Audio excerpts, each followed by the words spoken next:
Catus, Maximus here, this time with the Milwaukee 5378. So this is from the generation from near their buyout, or around their buyout, 2005 era. I think this model is a 2006. I did a review of a Czech Republic made anti-vibration handle Milwaukee 2-speed handle, or 2-speed hammer drill recently. This is either the slightly cheaper version or what may replace that. They actually still make this tool, but it's made in China now. But this one, I believe, may have been made by AEG, because we can see that it was made in Germany. Now, it was the 90s, I think, that Milwaukee stopped making their own or American-made hammer drills that just... And I reviewed some of those classic, all smoothed out and rounded metal gearbox ones. But Milwaukee is really facing a lot of competition, and their hammer drills were one of the first where they decided it wasn't worth them internally developing and manufacturing a new model. Instead, they went seeking contract manufacturing. Now, I think really early versions of these had a black Milwaukee label, and then slightly later ones like this have a red label. But anyway, they went looking for contract manufacturers and started off with German and then Czech Republic, and then they were bought out and started being moved to China. Anyway, kind of an odd hammer drill. I think they just advertise it as a 1/2 inch rather than a 3/4 inch, which I think is kind of interesting if we get a much better look at the label here. The reason being is it's 7.5 amps, but oddly enough, 1350 and 2500 RPM is actually kind of slow. A lot of these hammer drills are around the same speed and low, sometimes a little slower, 1100, 1200. But usually they're around 3000 or even faster, 3500. I have one that's 3500 RPM in high gear. I think the really old Milwaukees were like that. And so 1350 and 2500 is actually a fairly low geared down high speed. This is the original chuck. It actually even has the chuck screw. You can't see it, but on hammer drills, it's like the first thing to fall out. On modern ones, they just torque the chucks so tight that they don't need a lock screw. Some do, some don't. But that's the first thing to fall out, so it's surprising that this one still has it, although this isn't a heavily used unit. It is using a cheaper, it's not an all billet steel chuck, it just has the steel ring and then a stamped sheet metal collar, but it's okay. It still is the German-made chuck. Pretty easy to adjust the modes.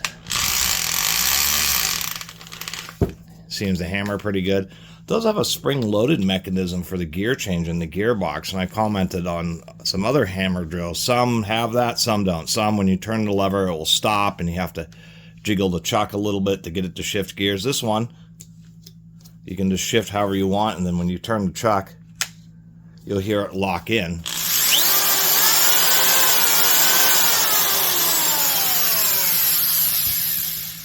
So that is a nice design feature, and into first gear too. Actually, it went right into first gear that time. Now it didn't. And you can feel a little extra tension, but that is a nice feature of it having the spring-loaded gear change mechanism. It just makes things easier and probably a little bit more reliable for the gearbox. Plastic handle on this. One of the few actual Milwaukee branded plastic handles I've seen. Definitely is a fairly heavy unit.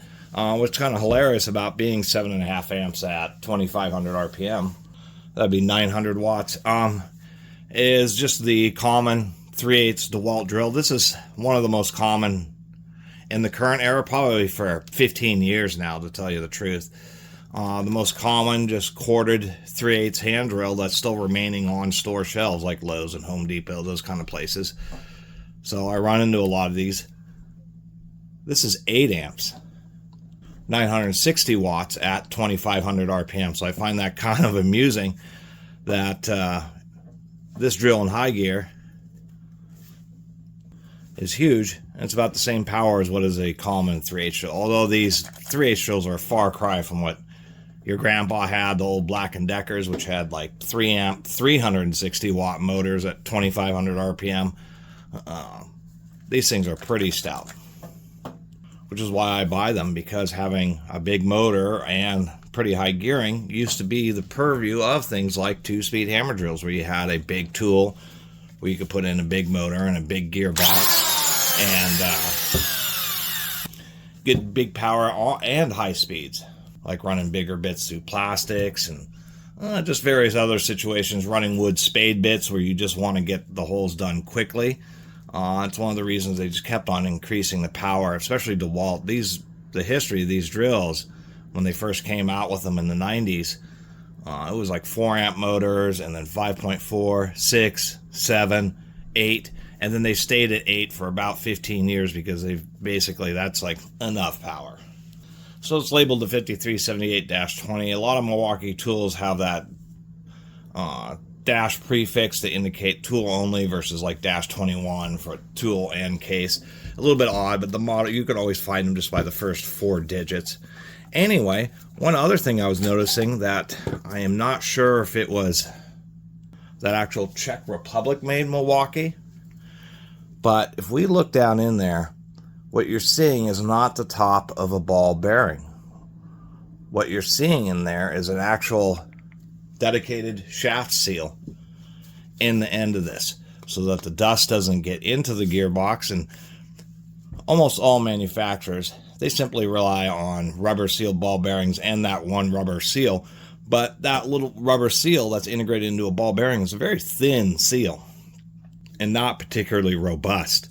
Having a dedicated shaft seal makes a big difference. It also makes a difference as, power tools, particularly corded ones, are notorious for having oil seep out, and that's the nature of grease. Grease is oil emulsified in a stabilizer or a base.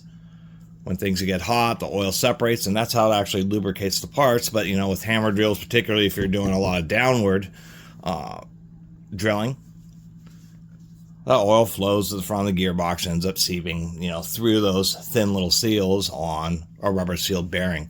Having a genuine shaft seal, what we can see here is this gearbox is actually pretty darn dry. Even though this tool, when I looked it up, this was made sometime in 2006 or afterwards. I'm suspecting that this is going on 15, 20 years old. But no leakage. They also would have a seal there. And since the motor runs through a hole that's, in the center of the diaphragm, wherever you're setting it down, it's rare that the oil would pool right around the center of the diaphragm, right around where that motor bearing is. So that's why they don't have to worry about it in that situation. Strange way of screwing it. A couple screws there, one there, none up here at the top corner. Almost always you'll have a screw up here because this is where it's going to get impacted. And oddly enough, well, there may be a screw in there, to tell you the truth.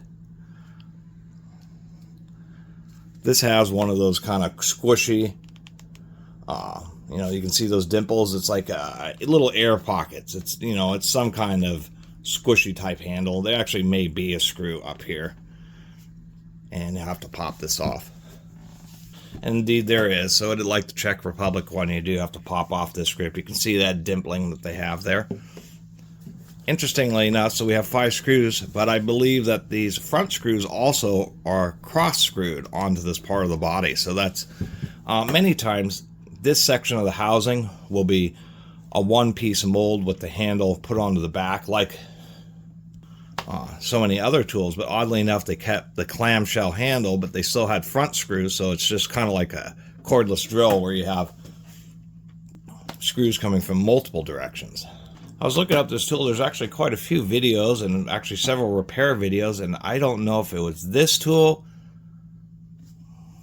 but it was something related to that, where somebody in some other country bought one of the 120 volt versions and actually made a whole YouTube video of them taking apart, cutting off, and rewinding the motor, including the armature, for 220 volts. It was actually one of the more amazing tool repair videos, and it just happened to be something like this Milwaukee here. All Phillips, and see, this won't come off yet, except for these front gearbox screws, which are T20 Torx, which I think is a little bit interesting that they decided to use Torx on the gearbox,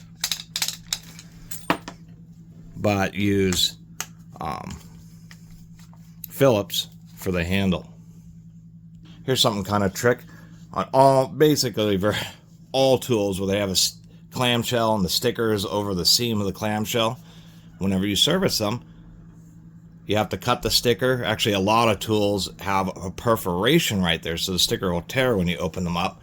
But almost never do they actually take in consideration of that during the molding, and so this actually has this plastic panel so that the label remains undisturbed when you're servicing it. Kind of cool. Not that old of a tool. It's new enough to have the anti-theft tag integrated into it. Commutator looks pretty decent. No evidence of melting on the rear bearing there. It's definitely had some use, but not a ton. Did have anti-vibration nubs that got stuck to the brush.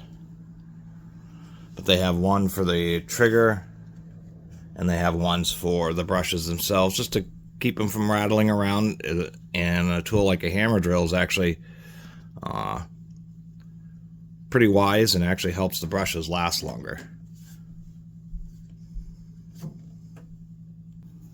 Power switch here is rated for 10 amps at 125 volts, so that's at least a decent overrating. It's a 33% overrating, so it should make for a more reliable switch.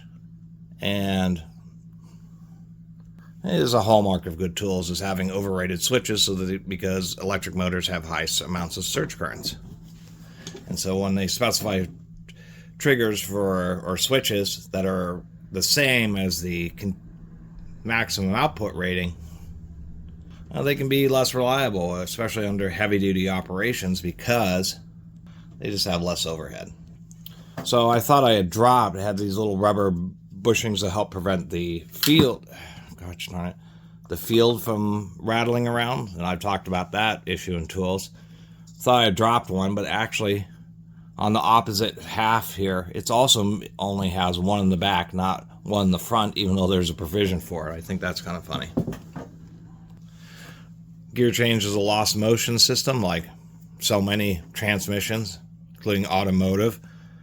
All the gear ratios are all spinning. It just depends on where you send the power, what gear sets you're actually connecting the power through. In this case, there's our little slider. We can see two output gears, and the two speeds correspond to this. The smaller end is low speed.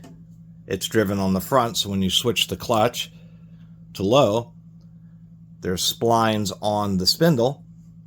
The clutch moves forward and it locks the front gear to the spindle, giving you low speed. When you move it back, it locks the spindle to the rear gear, which in this case right now is just spinning freely, which connects to this larger portion here, giving you high speed. Take a good look at your gears. These are just fine. So you can see how coarse the teeth are. I mean, they did a nice job deburring the edges of that gear. How thick that is, and I've talked about this in many power tools. It really turns out, particularly in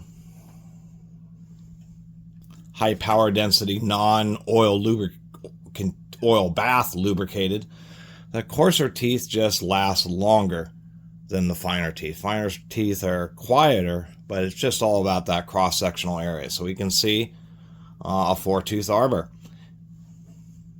That DeWalt drill I showed you also has a 4-tooth arbor.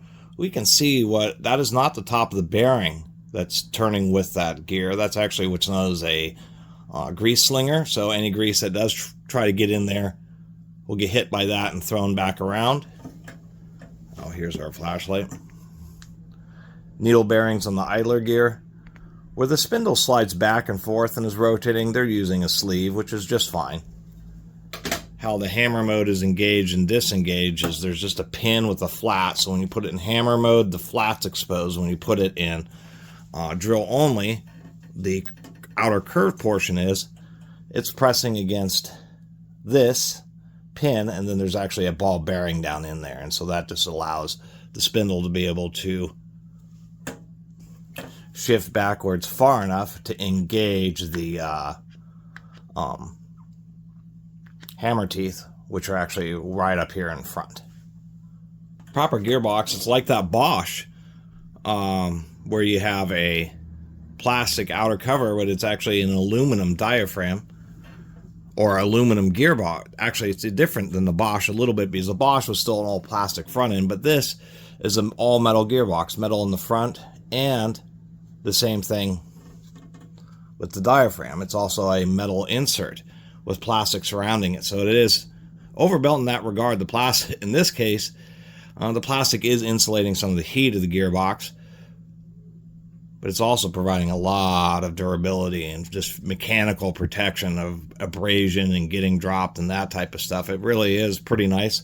We can see that the gasket is actually in much nicer quality than the really cheap just paper gaskets, and we can see it was doing its job, keeping the grease in the, or the oil in the gearbox, providing some degree of lubrication. And you know, a lot of these gearboxes, I mean, there's also the difference between, you know, more consumer use, even independent carpenters, and like commercial construction. Commercial construction, you know, they do big projects and do such repetitive operations that, like, you know, if they were using a hammer drill for something in a commercial application, they may be drilling hundreds of holes, albeit tiny ones if you're using a hammer drill. And under a lot of the continuous operation is what really causes gears to wear out. It's not just the runtime, it's the fact that, you know, it isn't set down and the oil isn't allowed to kind of get back on, you know, through capillary action, kind of wet the gears again, and then you go and use it. You're just using it constantly, and they just get hot and dry. And surprisingly little grease in this gearbox, particularly for a Milwaukee. Milwaukee always puts tons of grease in the gearboxes. This one had just enough, but I'm definitely going to add some more here. Add some extra grease. You don't want to fill a gearbox all the way up with grease or any componentry, but oftentimes too little grease is put in. If you have way too much, then as it heats up and gets more liquid, and then it will start churning around and generating a lot of extra heat, surprisingly enough. But many times manufacturers are just putting in dabbles. Do like that there's dual alignment pegs that make sure that the gearbox goes back together in a precise alignment, helping those gears last longer. And here we are all back together.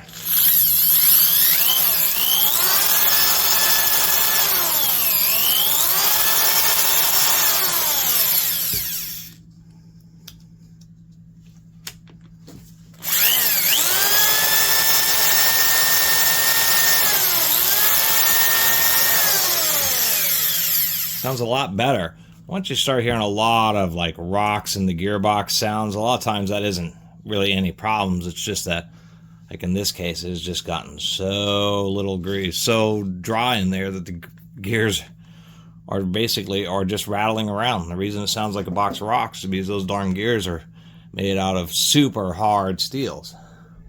So anyway, that's a review and teardown. Fiddling with it a little bit, the variable speed doesn't work all the time. The thing with variable speed triggers is when you go all the way in, they just turn into just a bypass, a solid on. Not all of them, but almost all of them do that. So you'll have it where the variable speed will fail, and then the tool just ends up becoming a full speed only. Not such a big deal on a hammer drill, but it's a little disappointing that it did fail like that. Anyway, pretty nicely built tool. At least in the early days when Milwaukee started outsourcing, at least they did choose a good brand. So, and once again, I think this is an AEG, maybe a Bosch, but I'm not real familiar with the European brands enough to tell you which one's from. Although there's some viewers who will be able to probably identify this body style and tell me who made it. Anyway, thanks for watching.